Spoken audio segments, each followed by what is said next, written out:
Hello everyone, my self विशाल दीक्षित और स्वागत है आप सभी का आपके अपने यूट्यूब चैनल दीक्षित क्लासेस में। आज बहुत टाइम बाद हम लोग क्लास 9 की मैथमेटिक्स की टॉपिक की वीडियो लेके आए हैं। चैप्टर नंबर 1 हमारा टॉपिक है, नाम है संख्या पद्धति यानी कि नंबर सिस्टम। नंबर सिस्टम वैसे तो बहुत बड़ा टॉपिक है और ये जो है कंपटीशन के लिए भी बहुत ज्यादा यूजफुल है आप सभी लोगों के लिए। तो आज हम लोग इसके बेसिक्स की बात करेंगे, इसकी पहली एक्सरसाइज में जो क्वेश्चंस हैं उनकी बात करेंगे, उसके बाद बाकी का टॉपिक देखेंगे। तो स्टार्टिंग से अगर हम लेके चलें तो सबसे पहले देखिए कुछ एग्जाम्पल के थ्रू समझते हैं। अगर मान लीजिए आपके बैग में कुछ किताबें रखी हैं और आपको उन्हें काउंट करना हो तो आप कहाँ से काउंट करेंगे? 1 2 3 4 इस तरीके से हम स्टार्ट करते हैं। या फिर मान लीजिए आप जिस क्लास में बैठ के पढ़ रहे हैं उस क्लास में जो बेंचेस पड़ी हैं वो कैसे काउंट करेंगे? 1 2 3 4 करके काउंट करेंगे। तो ऐसे ही अगर किसी भी चीज को आपका काउंटिंग स्टार्ट करना है तो काउंटिंग स्टार्ट होता है 1 से। ठीक है। नेचर में जो भी चीज मिलेगी वो कहाँ से आपको मिलेगी? 1 से। तो इसीलिए हमारा जो पहला नंबर है उसे हम कहते हैं नेचुरल नंबर यानी कि प्राकृतिक संख्या है, and it is represented by N. जो नेचुरल नंबर यानी कि प्राकृतिक संख्या है किससे रिप्रेजेंट करते हैं? उसको एन से रिप्रेजेंट करते हैं। और ये जो हमारी होती है वो क्या होती है? 1 2 3 4 5 इस तरीके से चलती है। अब क्या है कि चलिए प्राकृतिक संख्याएं थी, हमने आपको बताया क्या होती है 1 2 3 4 5 इस तरीके से, और एंड सो ऑन जहां तक भी आप ले जाना चाहें। उसके बाद बात आती है कि पूर्ण संख्या, होल नंबर। इसको रिप्रेजेंट करते हैं डब्ल्यू से। इसका भी एक एग्जांपल समझिए। मान लीजिए एक गांव में बहुत सारे बंदे थे। आज के टाइम पे तो पैसे से आप देखते हैं कि कौन अमीर है कौन गरीब है। पहले के टाइम पे क्या होता था कि पैसे को इतना वैल्यू नहीं देते थे, लोगों के पास जानवर होते थे, गाय भैंस पालते थे। तो मान लीजिए एक गांव में कुछ बंदे हैं जिनके पास 5 गाय हैं, किसी के पास 4 गाय हैं, तो बता देगा। एक कोई बहुत गरीब बंदा है जिसके पास एक भी गाय नहीं है। तो वहां सर्वे हुआ और एक मैथमेटिशियंस जाते हैं, वो पूछते हैं उससे कि बताइए आपके पास कितनी गाय हैं? तो कहता है कि मेरे पास तो एक भी नहीं है। तो उन्होंने कहा कि नहीं, मेरे को तो मैथमेटिक्स में चाहिए कि आप बताइए कितनी है। तो उसने सोचा कि अगर मैं 1 भी बोलूंगा तो यानी कि मेरे पास एक गाय है, और जो कि गलत है। तो उन्होंने कहा कि सर ऐसा कैसे हो सकता है? बोले, तब उन्होंने बताया कि एक नंबर है जीरो। जीरो, ठीक है। अगर कुछ नहीं है यानी कि क्या है आपके पास? जीरो है। तो अगर इस नंबर को हम ऐड करते हैं तब हमारे क्या बनते हैं? अगर आप नेचुरल नंबर में जीरो ऐड करते हैं तब हो जाता है होल नंबर यानी कि पूर्ण संख्या। तो जो कहां से स्टार्ट होती है? जीरो से। 0 1 2 3 एंड सो ऑन टू। अब बात आती है कि नेचुरल नंबर हो गया, होल नंबर हो गया, थर्ड आता है आपका पूर्णांक यानी कि इंटीजर। इंटीजर क्या होते हैं कि चीजें नेगेटिव भी तो होती है। मान लीजिए दो लोग हैं, एक मैं हूं, एक आप अपने आप को कंसीडर कर लीजिए, आप हैं। हम दोनों के पास 100 रुपए हैं। क्या होता है कि मैं अपने 50 रुपए आपको दे देता हूँ, तो आपके पास कितने हो गए? 150 हो गए, यानी कि आपके तो 50 प्लस हो गए। बट मेरे तो 50 माइनस हुए ना। अगर मेरे पास से आपके पास जा रहा है यानी कि आपका तो क्या हो रहा है? प्लस हो रहा है, बट मेरे अकाउंट में वो माइनस हो रहा है। जैसे अगर मान लीजिए मैंने आपको 50 रुपए और दे दिए तो मेरे पास तो जीरो रह गया, यानी कि मेरे पास से चीजें क्या हो रही है? माइनस हो रही है। तो माइनस में भी नंबर्स को रिप्रेजेंट करना था, तो उसको हम क्या कहते हैं? इंटीजर्स कहते हैं। ये माइनस इनफाइनाइट से स्टार्ट होकर -3 -2 -1 0 1 2 3 एंड सो ऑन टू, जहां तक आपके जाना चाहे वहां तक ही जाते हैं। ये क्या कहलाते हैं? हमारे इंटीजर्स कहलाते हैं। ठीक है। इसमें आप देखेंगे ये जीरो है। देखिए जीरो के बारे में एक मैं आपको बहुत अच्छा फैक्ट बताता हूँ यहीं पर, कि zero is neither positive nor negative. Zero जो है वो ना तो पॉजिटिव होता है और ना ही नेगेटिव होता है। ठीक है। अब एक चीज यहाँ पर नोट करेंगे आप, देखिए नेचुरल नंबर था तो एन से रिप्रेजेंट कर दिया, होल नंबर था डब्ल्यू से रिप्रेजेंट कर दिया, लेकिन जो इंटीजर है उसको हमने रिप्रेजेंट किया है जेड से। ठीक है। इंटीजर को हमने किससे रिप्रेजेंट किया है? जेड से। वैसे तो भाई अगर इसी बेसिस पे देखा जाए तो ये हमारा आई से रिप्रेजेंट होना चाहिए था, लेकिन इसको हमने किससे रिप्रेजेंट किया है? जेड से रिप्रेजेंट किया है। ऐसी जो हमारा रेशनल नंबर था, रेशनल नंबर किससे रिप्रेजेंट होना चाहिए था? आर से, लेकिन हमने इसको किया है क्यू से रिप्रेजेंट। ये क्यों किया है ये भी आपको थोड़ी देर में हम बताएंगे दोनों के बारे में। ठीक है। पहले आप इतना समझिए कि नेचुरल नंबर क्या होता है, होल नंबर क्या होता है, और इंटीजर्स क्या होता है। अब बात करते हैं आपके रेशनल नंबर की। ये तीनों तो मैंने आपको समझा दिए। अब बात करते हैं रेशनल नंबर की। रेशनल नंबर होता क्या है? मान लीजिए हमारे पास एक पिज्जा है। पिज्जा तो आई थिंक आप सभी ने खाया होगा। पिज्जा है हमारे पास, और इसके हमारे पास 4 5 जो भी स्लाइसेस हैं, मान लीजिए इस तरीके से हमने इसके स्लाइस बना दी, पिज्जा का एक स्लाइस हो गया, दूसरा, तीसरा, चौथा, पांचवा, इस तरीके से। अब हमारे पास कितने स्लाइस है? 1 2 3 4 5 एंड 6 स्लाइसेस एक पिज्जा के हमारे पास है। और इसमें से ये एक स्लाइस, मान लीजिए ये वाला जो शेडेड स्लाइस है, ये किसी ने खा लिया है, ये ब्लैंक हो गया। तो अगर आप मेरे से कहते हैं कि सर ये पिज्जा कोई खा गया, तो अगर मैं कहता हूँ एक पिज्जा किसी ने खा लिया, तो ये बात तो गलत है भाई, पिज्जा तो ये पूरा है, जिसमें से क्या है, एक स्लाइस किसी ने खाया है। ठीक है। और अगर कहते हैं कि नहीं पिज्जा बचा हुआ है, तब भी गलत बात है, ये पूरा पिज्जा बचा भी नहीं है, इसमें से थोड़ा खा लिया गया है और थोड़ा सा क्या है, बचा हुआ है। तो कितना पोर्शन खा लिया, तो उसके लिए कैसे काउंट करें? देखिए 1 2 3 4 5 6 पोर्शन हमारे पास थे, इसमें से एक उसने खा लिया है, यानी कि 1/6 क्या हो लिया, उसने खा लिया है। और बचे हुए पोर्शन कितने हैं बच्चों? 5 पोर्शन हमारे पास बचे हैं, टोटल कितने थे? 6। तो इस तरीके नंबर्स से भी हमें डील करना था, जिसको हमने किस में रखा? रेशनल नंबर्स में रखा। ठीक है। इतना आपको समझ में आ गया कि नेचुरल नंबर क्या होते हैं, आपके होल नंबर क्या होते हैं, इंटीजर्स क्या होते हैं, और रेशनल नंबर क्या होते हैं। एक बहुत अच्छे डायग्राम से मैंने यहाँ आपको रिप्रेजेंट करके दिखाया कि नेचुरल नंबर आपके क्या होते हैं, 1 2 3 4, ये सारे नेचुरल नंबर है। अगर इसमें हम इस नेचुरल नंबर के अंदर, ये जो आपके हैं, इसके अंदर आपने होल नंबर यानी कि 0 को और ऐड कर दिया, तो क्या हो जाएगा? आपका होल नंबर हो जाएगा। ठीक है। उसके बाद आपने माइनस वाले जो नंबर्स थे उनको और ऐड कर दिया, तो ये क्या हो जाएगा? आपका इंटीजर्स। और अगर इन्हीं इंटीजर्स के साथ हमने इसको इस फॉर्म में लिख दिया, तो ये आपके क्या हो जाएंगे? रेशनल नंबर्स हो जाएंगे। ठीक है। यानी कि नेचुरल नंबर, देखिए यहां से आपको दिख रहा होगा ना, छोटा वाला बॉक्स है, सबसे छोटा है, इसमें क्या है? Natural number. इसके साथ और इंक्रीज हुआ तो क्या आ गया? Whole number. और इसको इंक्रीज किया तो क्या आ गया? इंटीजर्स। और इन सब को इंक्रीज करके क्या बना है? हमारा रेशनल नंबर बना है। ठीक है। अब मैंने आपको बताया था कि रेशनल नंबर को क्यू से रिप्रेजेंट किया जाता है। क्यों किया जाता है वो मैं आपको बताता हूँ। देखिए अगर मान लीजिए मैं आपसे कहूं कि पहले रेशनल नंबर, हाँ, मान लीजिए कि आपके पास 10 सेब हैं और जो आपको 5 लोगों में बांटने हैं। 10 सेब आपको 5 लोगों में बांटने हैं, तो पर पर्सन पे कितना पड़ेगा? आप डिवाइड कर लेंगे, 5 बन जा 5 5 2 जा 10, यानी पर पर्सन पे कितना आ गया? 2 आ गया। इसी को अगर हम ऐसे डिवाइड में देखें, जो हम लोग बहुत छोटे से पढ़ते हुए आ रहे हैं कि 5 से भाई 10 को डिवाइड कर लो, तो कितना आ जाएगा? 2 टाइम्स में जाएगा, 5 2 जा 10, ये पूरा 0 बचेगा यहाँ पर। ठीक है। तो ये तो हमारा क्या होता था? रिमाइंडर होता था। ठीक है। ये डिवाइजर होता था, डिविडेंड होता था, और इसे हम क्या कहते थे? क्यूटेंट।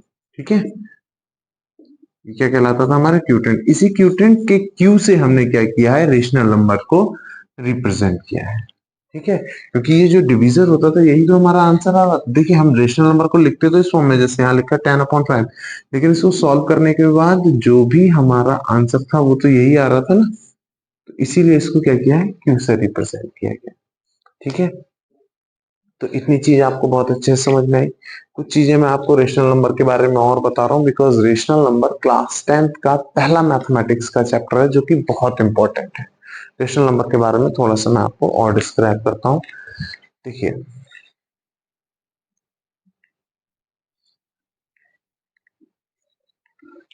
समझिएगा चीजों को बहुत अच्छे से, यहाँ पर हम लेके चलेंगे चीजों को। अगर मान लीजिए रेशनल नंबर की बात करें, हमारे पास मैंने बताया था कि 10 पेन है, मान लेते हैं ये 10 पेन है। ठीक है। ये 10 पेन हमको जो है वो 5 बच्चों में 10 पेन है, और 5 जो है वो हमारे पास स्टूडेंट है। ठीक है। 10 पेन है और 5 स्टूडेंट है, और हमें ये देने हैं, तो हम सीधे सीधे निकाल लेंगे 10/5 इज इक्वल टू 2। ठीक है। अगर हमारे पास 10 पेन है और 2 स्टूडेंट है, 10 पेन है और 2 स्टूडेंट है, तो हम इसको लिख सकते हैं 10/2, यानी कि 5 पेन आ जाएंगे पर स्टूडेंट। यहाँ पर हमारे 2 पेन पर स्टूडेंट आ रहा था, यहाँ 5 पेन पर स्टूडेंट आ रहा था। लेकिन अगर मैं आपसे कहूं कि हमारे पास 10 पेन है और कोई भी स्टूडेंट नहीं है, कितने स्टूडेंट है? 0 स्टूडेंट है, यानी कि आप क्या कहेंगे, तो मैं अगर आपसे कहूँ कि पर स्टूडेंट कितने पेन आएंगे, तो ये तो बिल्कुल एकदम बेवकूफों वाला क्वेश्चन हो गया कि भाई जब मेरे पास स्टूडेंट ही नहीं है तो पर स्टूडेंट मैं पेन कैसे दे सकता हूँ, नहीं दे सकता। यानी कि अगर हम किसी भी नंबर के अपॉन में जीरो लिखते हैं, अगर किसी भी नंबर के अपॉन में जीरो लिखते हैं तो ये कैसा हो जाता है, अपरिभाषित हो जाता है। कैसा हो जाता है, अपरिभाषित हो जाता है, अनडिफाइंड हो जाता है। ठीक है, इसको आप कभी भी परिभाषित नहीं कर सकते। ठीक, तो अगर ये चीज ध्यान रखिएगा, अगर रेशनल नंबर की कंडीशंस क्या होती हैं वो भी समझ लीजिए। पहली कंडीशन होती है कि रेशनल नंबर आपका पी अपॉन क्यू के फॉर्म में होना चाहिए। ठीक है, पहली कंडीशन क्या होती है, पी अपॉन क्यू के फॉर्म में होना चाहिए।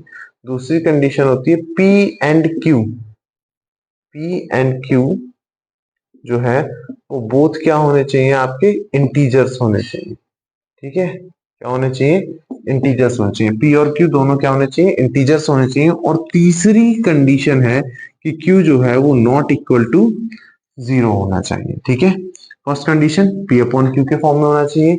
Second condition P and Q both कैसे होने चाहिए, इंटीजर्स होने चाहिए। और थर्ड कंडीशन हमारी क्यू जो है वो नॉट इक्वल टू जीरो होना चाहिए। अगर कोई भी नंबर इन तीनों कंडीशंस को सेटिस्फाइड करता है तब आप कह सकते हैं कि वो क्या है, एक रेशनल नंबर है। और अगर वो इन तीनों कंडीशंस को सेटिस्फाइड नहीं करता है तो वो रेशनल नंबर नहीं होगा। फॉर एग्जाम्पल हमने अभी यहाँ पिज्जा की बात करी थी, मैंने आपको बताया था 1/6। भाई देखिए, उठाते हैं एग्जाम्पल, 1/6 है, पी अपॉन क्यू के फॉर्म में है, बिल्कुल है। क्या 1 और 6 दोनों इंटीजर्स होते हैं, हाँ होते हैं। क्या यहाँ क्यू की वैल्यू जीरो है, नहीं है। तो यानी कि ये तीनों कंडीशंस को क्या कर रहा है, सेटिस्फाइड कर रहा है, तो ये हमारा क्या होगा, रेशनल नंबर होगा। ऐसे 5/6 हम लेते हैं, तो 5 और पी अपॉन क्यू के फॉर्म में है। क्या यहाँ ये दोनों इंटीजर्स हैं, बिल्कुल है। क्या क्यू जीरो के इक्वल है, नहीं है। यानी कि ये भी क्या है, हमारा एक रेशनल नंबर है। अगर मैं आपसे कहूं 2, 3, 7, क्या ये रेशनल नंबर होंगे, तो बच्चों ध्यान रखना, अगर किसी के अपॉन में कुछ भी नहीं लिखा है तो वहां हम अपॉन में क्या मानते हैं, 1 मानते हैं। क्या मानते हैं, 1 मानते हैं। तो जैसे हमने 1 माना, भाई 2/1 क्या है, पी अपॉन क्यू के फॉर्म में आ गया, दोनों हमारे इंटीजर्स हो गए। और ये जीरो के इक्वल भी नहीं है, यानी कि ये तीनों भी क्या होंगे, रेशनल नंबर होंगे। लेकिन जैसे ही हमने यहाँ बात करी थी, ये 10/0, यहाँ लिख लेता हूं मैं 10/0, भाई ये क्या है, पी अपॉन क्यू के फॉर्म में है, ठीक है, दोनों इंटीजर्स हैं, ये बात भी ठीक है। लेकिन यहाँ पर q जो है वो जीरो के इक्वल हो गया, जबकि हमने पढ़ा है कि q क्या होना चाहिए, नॉट इक्वल टू जीरो होना चाहिए। यानी कि 10/0 हमारा रेशनल नंबर नहीं होगा। -3/7 रेशनल नंबर होगा, बिल्कुल होगा। p अपॉन क्यू के फॉर्म में है, दोनों इंटीजर्स हैं, q not equal to zero है। 2/-5 भी क्या होगा, एक रेशनल नंबर होगा। तो ऐसा कोई भी नंबर जो इन तीन कंडीशंस को सेटिस्फाइड करे, पहला क्या हमारा कि p अपॉन क्यू के फॉर्म में होना चाहिए, दूसरा p एंड q बोथ आर इंटीजर्स, ठीक है, और तीसरा कि q जो है वो नॉट इक्वल टू जीरो होना चाहिए। अगर कोई भी नंबर इन तीनों को सेटिस्फाइड करता है, इन तीनों कंडीशंस को सेटिस्फाइड करता है, तो हम सीधे सीधे कह सकते हैं कि वो क्या है, एक रेशनल नंबर है। तो ये तो बात हो गई इस चैप्टर के बेस की। अब मैं आपको कुछ एनसीईआरटी के क्वेश्चंस हैं जो बहुत इंपॉर्टेंट हैं इस चैप्टर से रिलेटेड, वो क्वेश्चन मैं क्या करूंगा, आपको समझाऊंगा। ठीक है,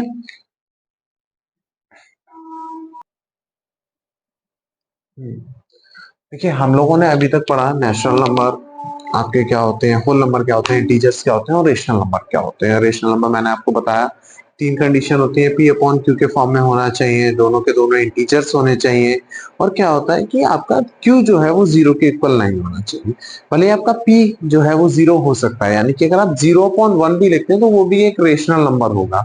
अब हम बात करेंगे जो हमारा बहुत इंपॉर्टेंट टॉपिक है एक्सरसाइज 1.1 का, कि रेशनल नंबर निकालने के जो मेथड्स हैं, यानी कि परिमेय संख्या निकालने के मेथड्स जो हैं, कैसे फाइंड आउट करेंगे हम परिमेय संख्या। देखिए बहुत तरीके के आपको क्वेश्चन मिलेंगे, कुछ सीधे सिंपल क्वेश्चंस होंगे जो दो आपको रेशनल नंबर दे देंगे और कहेंगे इनके बीच में आपको एक या दो रेशनल नंबर निकालने हैं। कुछ बहुत डीप क्वेश्चन आएंगे आपके सामने जो आपसे कहेंगे कि आपको इनके दो रेशनल नंबर्स के बीच में 10, 20, 50 रेशनल नंबर निकालने हैं। एक चीज ध्यान रखिएगा, दो रेशनल नंबर्स के बीच में अनंत रेशनल नंबर्स हो सकते हैं, ठीक है, यानी कि इनफाइनाइट नंबर हो सकते हैं, इनफाइनाइट रेशनल नंबर निकल सकते हैं दो रेशनल नंबर्स के बीच में। तो हमारे पास दो मेथड है रेशनल नंबर निकालने के। मेथड नंबर 1 है, इसको हम कहते हैं x plus y upon two method. ठीक है, ध्यान रखिएगा ये इस मेथड का फॉर्मूला है, बहुत इजी है, बहुत सिंपल है, बताएंगे आपको कितना इजीली इसको निकाला जा सकता है। और ये जो मेथड है ये क्वेश्चंस के ऊपर डिपेंड करेगा कि किस हिसाब से आपको क्वेश्चन दे रहा है, किस हिसाब से क्वेश्चन पूछ रहा है, उस हिसाब से ये मेथड निकलेगा। लेकिन मैं फिर भी आपको थोड़ा सा हिंट दे रहा हूं। मान लीजिए आपको रेशनल नंबर गिवन है P अपॉन Q के फॉर्म में, दो रेशनल नंबर है आपके पास, एक हम मान लेते हैं P1 Q1 के फॉर्म में और दूसरा rational number P2 and Q2 के फॉर्म में है। आपको क्या करना होगा, जितने भी सबसे पहला काम, देखिए ये दो स्टेप में चलेगा सेकंड मेथड। फर्स्ट तो आपको क्या करना है कि दोनों के जो डिनोमिनेटर है यानी Q1 को जो है वो Q2 के इक्वल करना है। ठीक है, पहला आपको क्या काम करना है, Q1 is equal to Q2 करना है। ठीक है, ये आपको करना है। और दूसरा जो दूसरा काम आएगा, मान लीजिए वो कह रहा है कि n रेशनल नंबर्स आपको बीच में निकालने, n की कोई भी वैल्यू हो सकती है, 2 3 4 5 10 50 100 जितने आप चाहें। n रेशनल नंबर्स अगर आपको निकालना है तो n प्लस 1 से मल्टीप्लाई करनी है। क्या करना है, मल्टीप्लाई करना है। ठीक है, p अपॉन q में। ठीक है, किसमें, p अपॉन q में n प्लस 1 से मल्टीप्लाई करना है। बाकी जैसे जैसे क्वेश्चन आएंगे हम आपको बताते चलेंगे किस तरीके से करना है। तो पहले हम फर्स्ट मेथड की अपने की बात करते हैं, उससे हम क्या करेंगे, उससे क्वेश्चंस निकालना सीखेंगे। मान लीजिए आपके लिए कोई भी रेशनल नंबर हमने दे दिया 2/5 और 2/5 और 3/7 के बीच दो रेशनल नंबर फाइंड आउट करना है। ठीक है, कितने निकालने हैं, दो रेशनल नंबर निकालना है। देखिए हम क्या करते हैं, पहले वाले को हम मान लेते हैं x और दूसरे वाले को क्या मान लेते हैं, y मान लेते हैं। फर्स्ट वाले को क्या मान लेंगे, x मान लेंगे और दूसरे वाले को क्या मान लेंगे, y मान लेंगे। ठीक है, अब क्या करेंगे, जैसा कि मेथड में फॉर्मूले में गिवन है कि x plus y upon two करेंगे। ठीक है, यानी कि x plus y upon two, यानी कि अगर आप इसको सॉल्व करते हैं तो 2/3 प्लस 3/7 अपॉन टू, इन दोनों को एलसीएम लेके ऊपर वालों को सॉल्व करेंगे। एलसीएम आपका आ जाएगा 7 3 21 और 7 2 14 प्लस 3 3 9 अपॉन टू। ठीक है, अब अगर आप इसको थोड़ा सा और सॉल्व करते हैं तो देखिए ये जो है ये इतना पोर्शन ये हमारा अलग है, ये न्यूमरेटर हो गया। डिनोमिनेटर में कुछ नहीं दे रखा है तो उसके अपॉन में हम 1 मान सकते हैं, 1 मान सकते हैं तो ये आ जाएगा। एक आपको बहुत बेसिक सी चीज बता रहा हूँ, हम लोगों ने बहुत पहले एक चीज पढ़ी है कि अगर हमारे पास कोई फॉर्म इस फॉर्म में हो a अपॉन बी और पूरे के अपॉन में c अपॉन डी, तो इसको हम ऐसे लिख लेते थे a upon B cross d upon C, यानी कि ये वाला जो था वो इधर जाता था तो क्या में आ जाता था, मल्टीप्लाई में आ जाता था और पलट जाता था। तो वही इसके साथ करेंगे, 14 और 9 गैप का आ जाएगा 23/21 इंटू 1/2, यानी कि आप सीधे सीधे निकाल सकते हैं 23/42। ये एक रेशनल नंबर हमारा आ गया। अगर इसको नंबर लाइन पे देखा जाए, इनको रेशनल नंबर्स को, तो नंबर लाइन पे ये कुछ इस तरीके से मान लीजिए रिप्रेजेंट हो रहे हैं कि एक तो यहाँ पे है हमारे पास 2/3, एक यहाँ आ गया हमारे पास 3/7, इनके मिड में हमारे पास कोई भी एक नंबर यहाँ आ गया 23/42। लेकिन निकालने कितने थे, दो, आया कितना है, एक। तो इस एक को चाहे आप इस वाले के साथ ले लीजिए, इन दोनों को लेके, या फिर इन दोनों को लेके आप क्या कर सकते हैं, रेशनल नंबर इन दोनों के मिड का एक और निकाल सकते हैं या इधर एक मिड का निकाल सकते हैं। तो सिंपल सी बात है कि वो इनके बीच में ही रहेगा।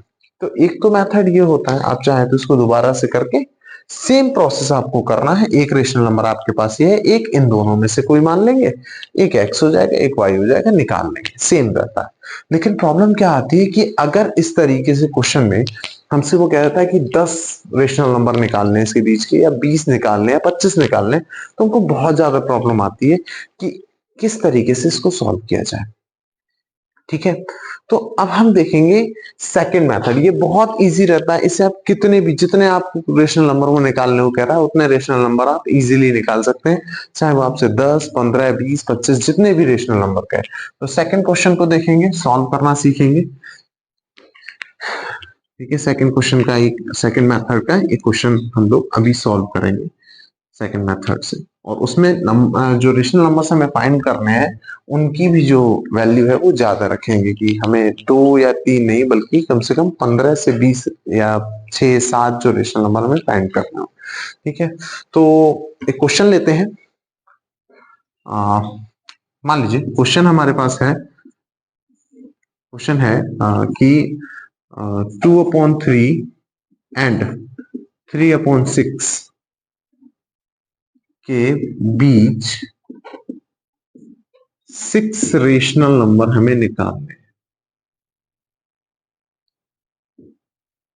ठीक है, 6 रेशनल नंबर हमको फाइंड आउट करना है। तो मैंने बताया था कि पहला हमें क्या है कि दोनों का डिनोमिनेटर हमको क्या करना है, सेम करना है।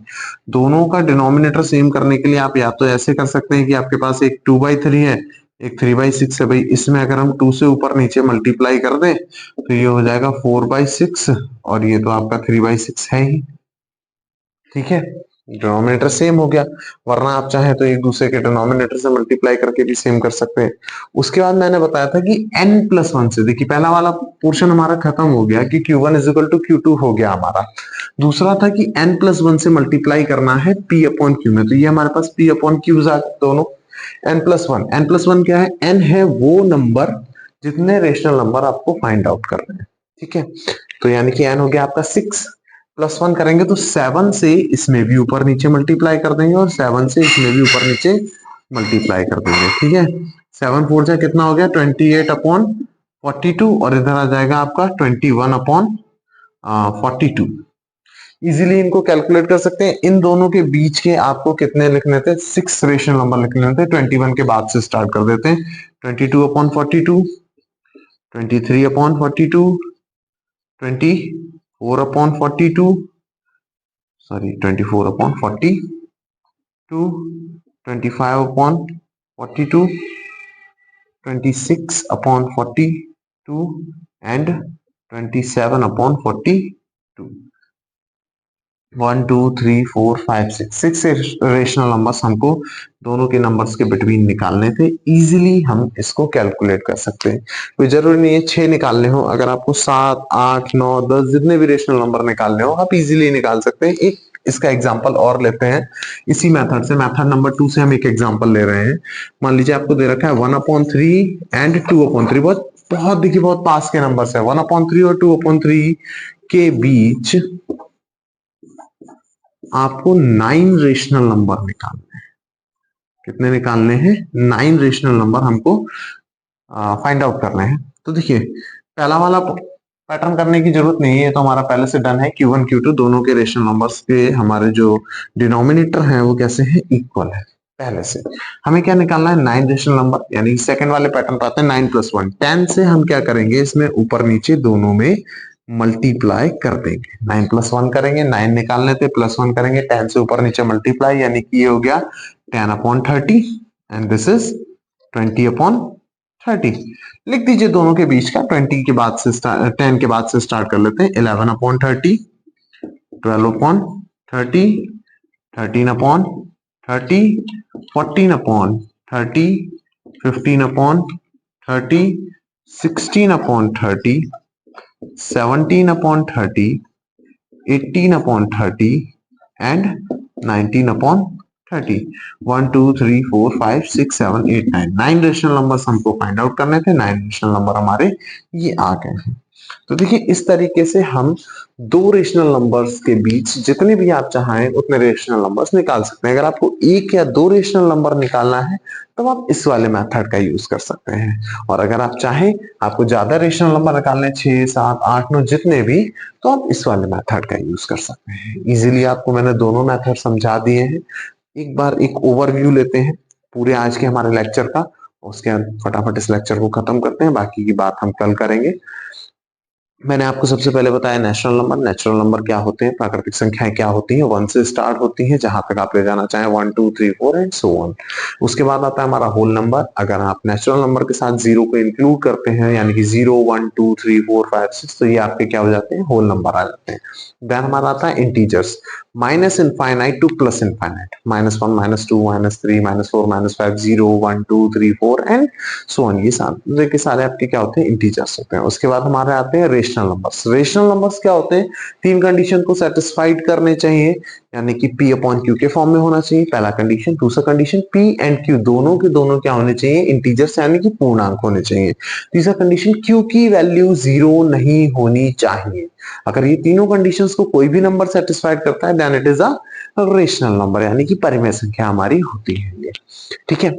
उसके बाद हमने आपसे बात करी कि परिमेय संख्या निकालने के मेथड। तो दो मेथड थे, पहला हमने निकाला x प्लस वाई अपॉन 2 वाला मेथड, यानी कि दो रेशनल नंबर अगर आपको दे रखे हैं, पहले को आप x मानेंगे, दूसरे को y मानेंगे, दोनों को जोड़ के अपॉन 2 करेंगे, आपको उसके बीच का रेशनल नंबर मिल जाएगा। इस मेथड पे हमने एक एग्जांपल आपको समझाया। उसके बाद आता है हमारा सेकंड मेथड रेशनल नंबर को निकालने के लिए, जिसमें हमारे पास दो रेशनल नंबर है, हमने p1 q1 मान लिया पहले को, दूसरे को p2 q2 मान लिया। दो स्टेप में ये होता है, पहला आपको क्या करना है, q1 और q2 को इक्वल करना है। ठीक है, यानी कि जो दोनों रेशनल नंबर हमें गिवन है, उनके डिनोमिनेटर को हमें क्या करना है, इक्वल करना है, जैसा कि इस क्वेश्चन में हमने किया है। डिनोमिनेटर इक्वल होने के बाद हमें n+1 से मल्टीप्लाई करना है p अपॉन q में, यानी कि जो भी आपके पास p अपॉन क्यू आता है, जितने आपको रेशनल नंबर निकालना है, मान लीजिए n रेशनल नंबर आपको निकालना है, तो n में +1 कीजिए, यानी कि 6 रेशनल नंबर निकालने थे तो 7 से हमने मल्टीप्लाई कर दिया ऊपर नीचे। ऐसे इस क्वेश्चन में हमें 9 रेशनल नंबर निकालने थे, तो 9 + 1 10 से हमने ऊपर नीचे मल्टीप्लाई कर दिया, और उसके बाद जितने भी आपको रेशनल नंबर निकालने हैं वो आपको इजिली मिल जाएंगे। ठीक है। अगर आपको इसके बाद भी कोई भी इस टॉपिक में डाउट रहता है, तो आप कमेंट करके हमसे बता सकते हैं। Thank you very much, have a nice day.